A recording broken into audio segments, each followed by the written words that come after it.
Ava's life seems perfect. Her loving husband John, a rising career, dreams of a family. But one business trip changes everything. A fleeting moment with a colleague threatens to unravel her world. When a devastating phone call exposes her betrayal, Ava faces a choice: confess and fight for redemption, or lose the love she swore to cherish. Can one mistake destroy a lifetime of trust? Ava's mornings always started with the smell of coffee. Not just any coffee, John's coffee, brewed with the precision of an architect, which he was. Every day at 6:30 a.m., he'd grind beans, measure the water, and pour her a steaming mug before heading to his studio. It was his ritual, a quiet way of saying, "You're my priority." Ava, 28, would sip it slowly, savoring the warmth as she scrolled through emails for her marketing job at a Portland tech startup. She'd leave a sticky note on his laptop, something silly like, "Don't draw too many skyscrapers today. I need you home." And they'd laugh about it later over dinner. Their marriage, 3 years strong, felt like a well-rehearsed dance. They'd plan weekend hikes in the Columbia River Gorge, dream about a fixer-upper cabin where they'd raise kids, and binge true crime podcasts, arguing over who'd solve the case first. John, 30, had a steady hand and a quick wit, sketching designs that won clients over while teasing Ava about her terrible sense of direction. Ava, sharp and ambitious, was the one who'd push him to take risks, like pitching his designs to bigger firms. They were a team, their love built on small, deliberate acts that made the big moments, like their engagement under a starry Oregon sky, feel inevitable. But Ava's career was pulling her in new directions. Last month, she'd landed a promotion to project manager, a role that came with a corner office and a pay bump. It also meant frequent travel to pitch campaigns across the West Coast. John celebrated harder than she did, toasting with cheap wine and promising to hold down the fort.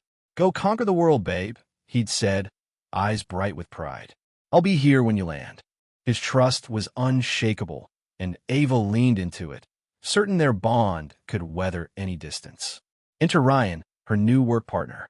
At 32, he was a senior engineer with a knack for closing deals and a disarming smile that put clients at ease. Company policy required coordinators to travel in pairs, so Ryan was assigned to shadow Ava on her trips. He was good at his job: polished presentations, quick fixes to tech glitches, and a habit of lightening tense meetings with a well-timed joke. Over their first 3 trips, to Seattle, San Diego, and Boise, they kept things professional.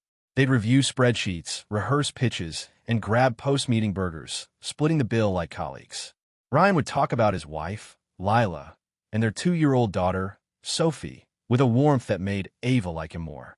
He'd show her photos of Sophie's finger-painted masterpieces or tell stories of Lila, surprising him with homemade tacos after a long day.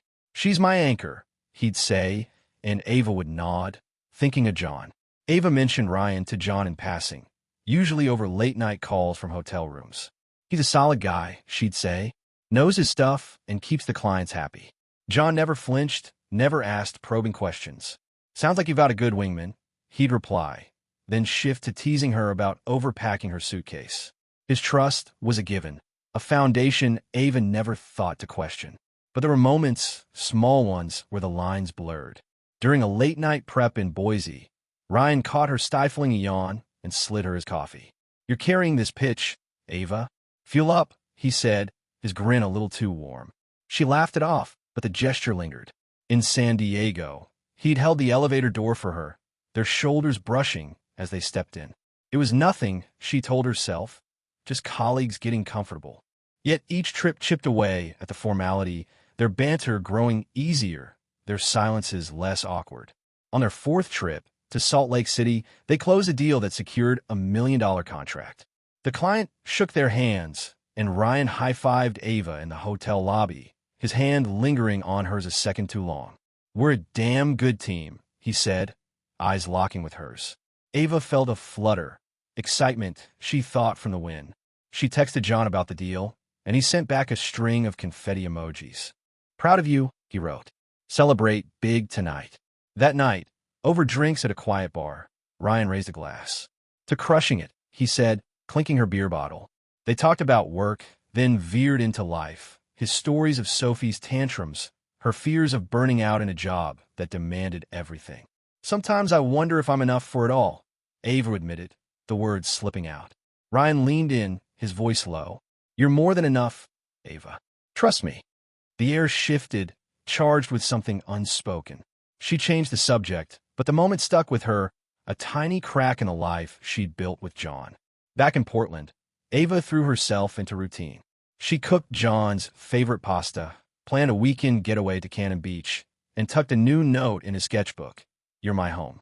But as she packed for her next trip, to Denver, she felt a strange pull, a mix of anticipation and unease. Ryan would be there, and something about that felt different now. Ava's world teeters on the edge. A single night in Denver with Ryan, her charming colleague, ignites a spark she can't extinguish. As guilt consumes her, she hides the truth from John, her devoted husband. But secrets have a way of surfacing. When a moment of weakness spirals into betrayal, Ava must face the wreckage of her choices. Will she confess before it's too late, or will the truth destroy the life she loves? The Denver skyline loomed outside the conference room as Ava and Ryan wrapped up their final pitch of the day. They'd nailed it, securing another major contract for their Portland tech firm. The client, a grizzled CEO, clapped Ryan on the shoulder and told Ava her strategy was damn sharp.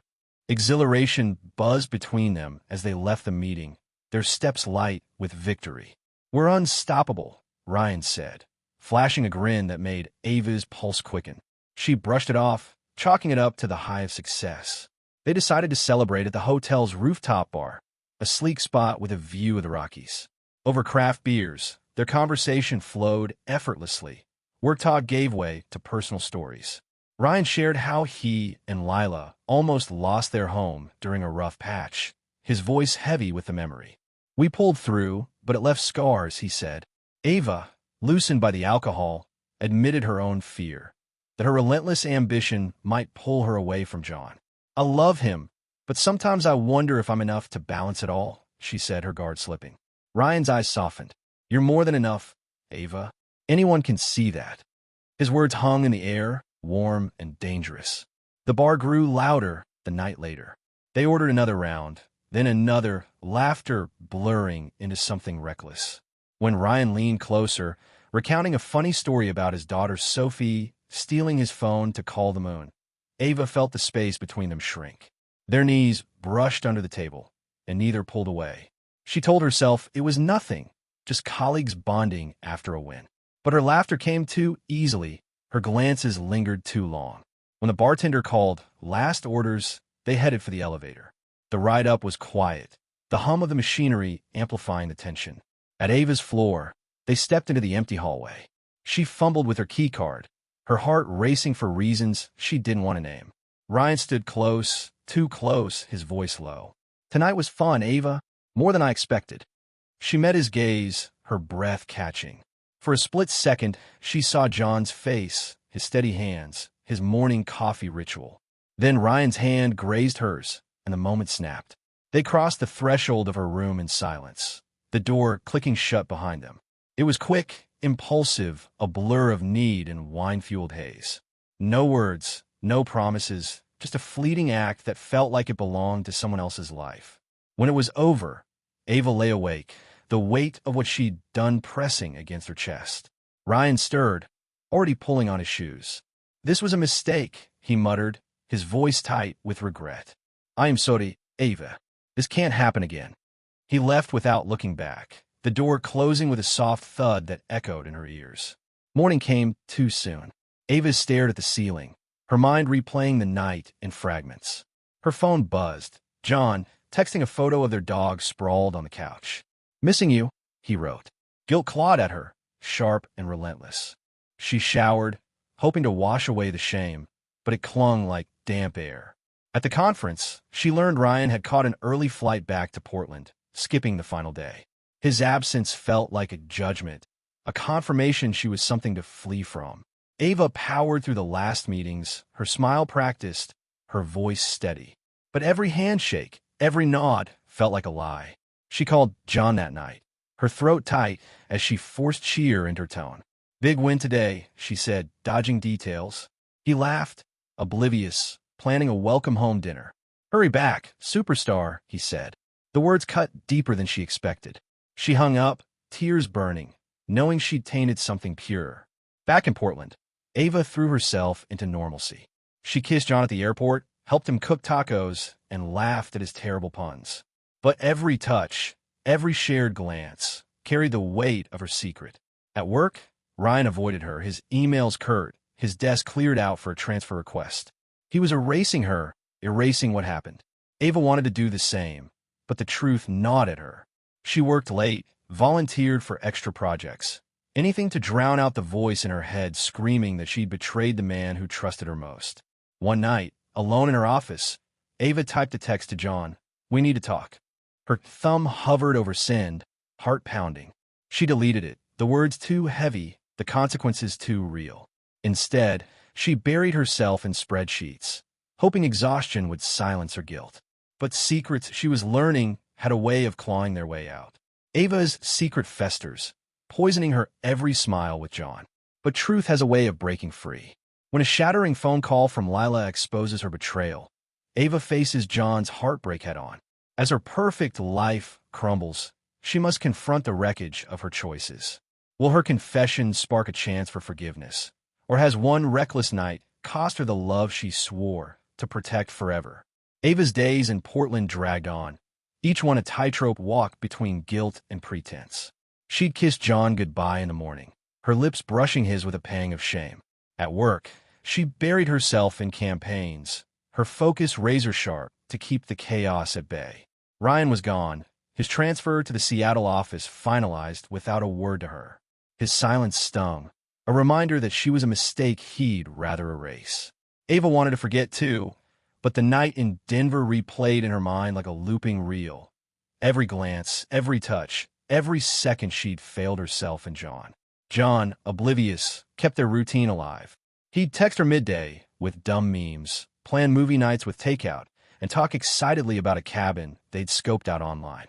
"Our future's looking good, Ava," he'd say, sketching floor plans on napkins.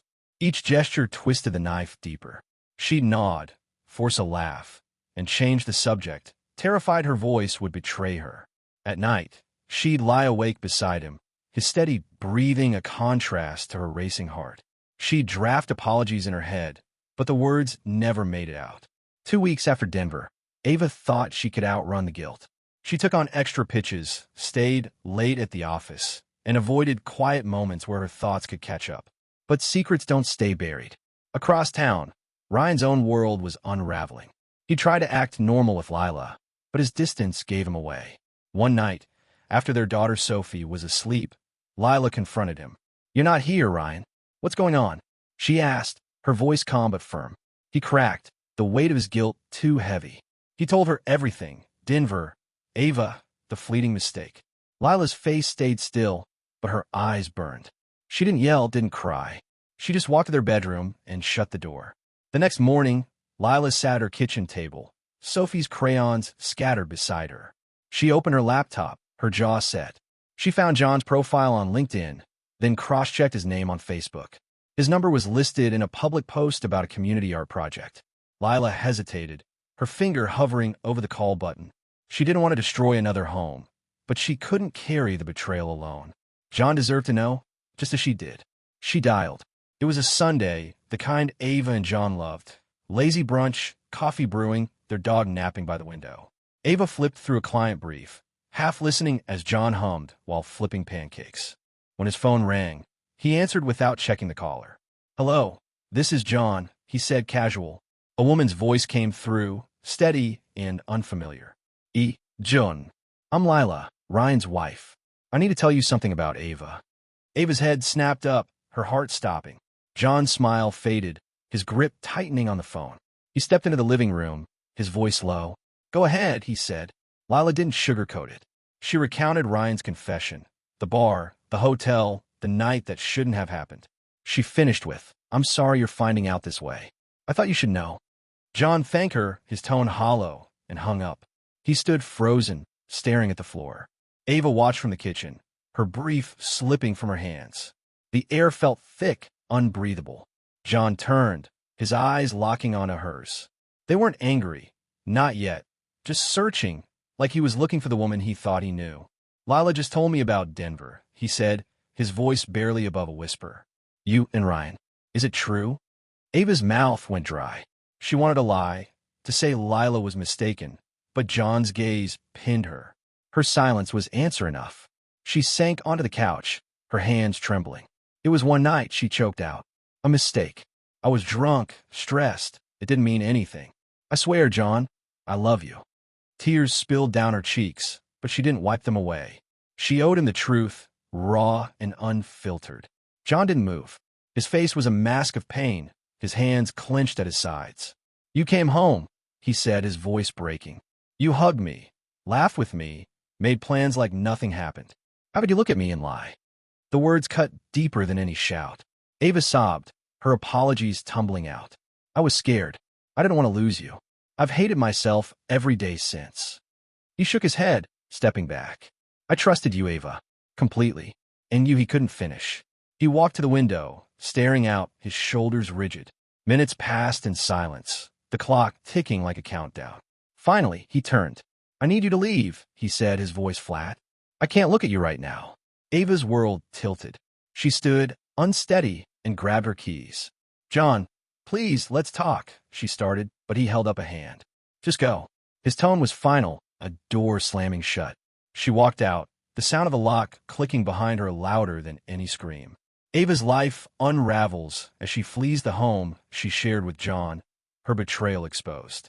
Guilt consumes her, while Ryan's silence deepens her isolation. As she clings to work to stay afloat, the consequences of one reckless night ripple through 2 marriages. Can Ava rebuild from the ashes, or will the weight of her mistake crush her? The truth is out, and now she must face the fallout alone.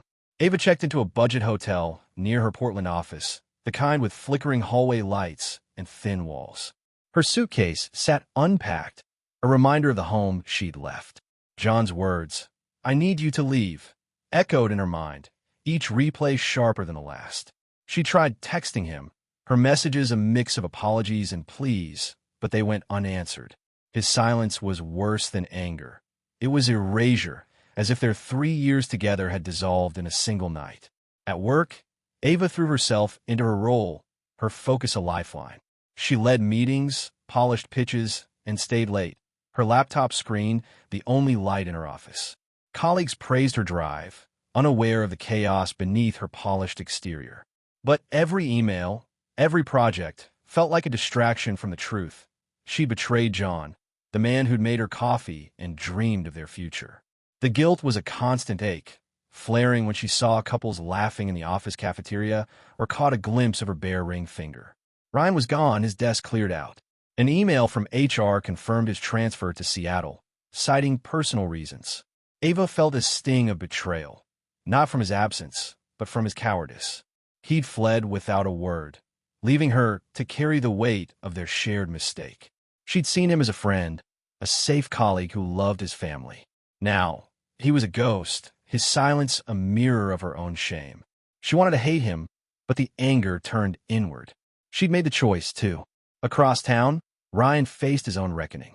Lila hadn't left him, but their home was a minefield.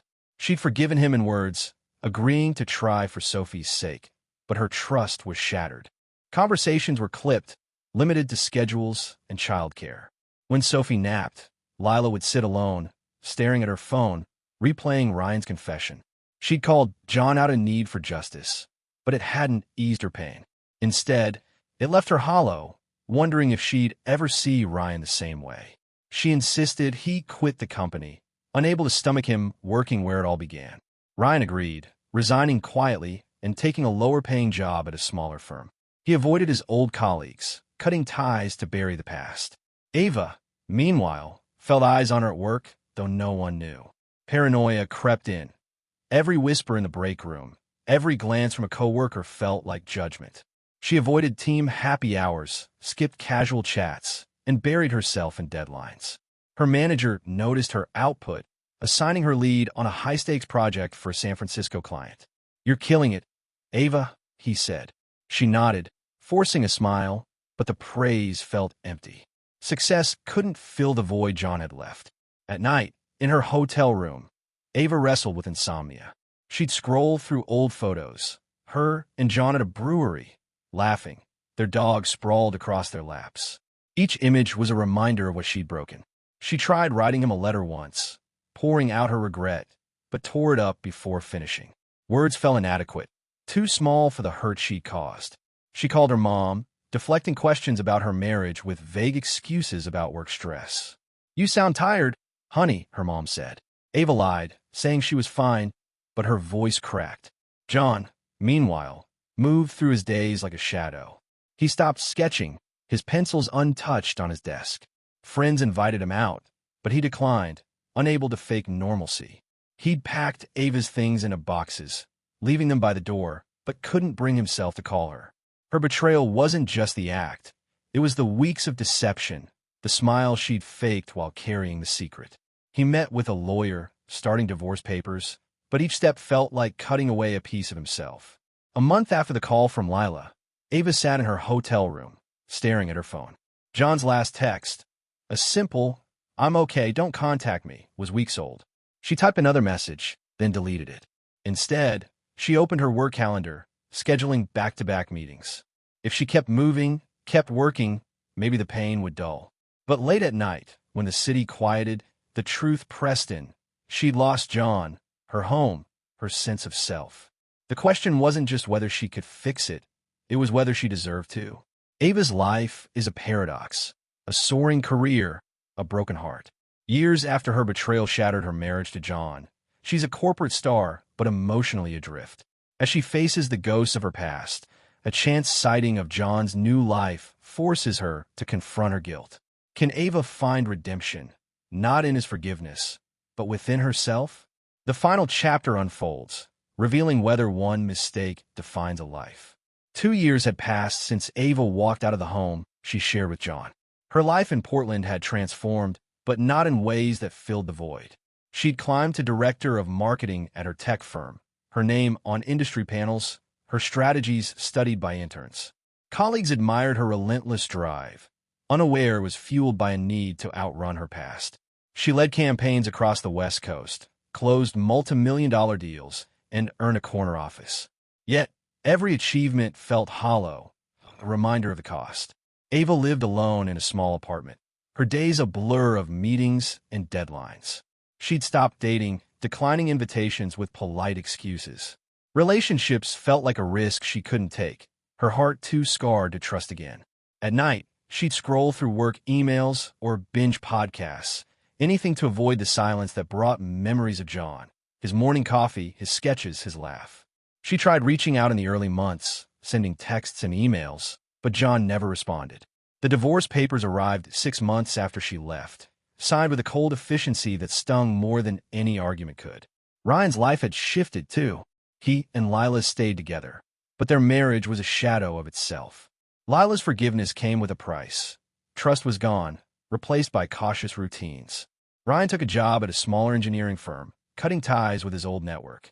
He focused on Sophie, coaching her soccer games and reading her bedtime stories, but Lila's distant glances reminded him of his failure. They never spoke of Ava, as if naming her would reopen the wound. Ava's guilt lingered, a quiet ache that flared in unguarded moments. She'd see couples at coffee shops or hear a song from her in John's playlist, and the weight would return. She volunteered for extra projects, mentored new hires, anything to feel useful, to feel worthy. But the mirror showed a woman she barely recognized. Not the Ava who'd planned a future with John, but someone who'd let one night rewrite her story. One Saturday, needing air, Ava drove to her mom's house in the suburbs. They shared breakfast, her mom's gentle questions about work met with Ava's vague replies. Afterward, she felt restless and wandered to a nearby park, the same one where she and John used to picnic and dream about their future. Kids ran across the grass, their laughter sharp against her quiet thoughts. Then she saw him. John was kneeling, helping a young boy tie his shoe. A woman stood nearby, her hand resting on a stroller, her smile soft as she watched them.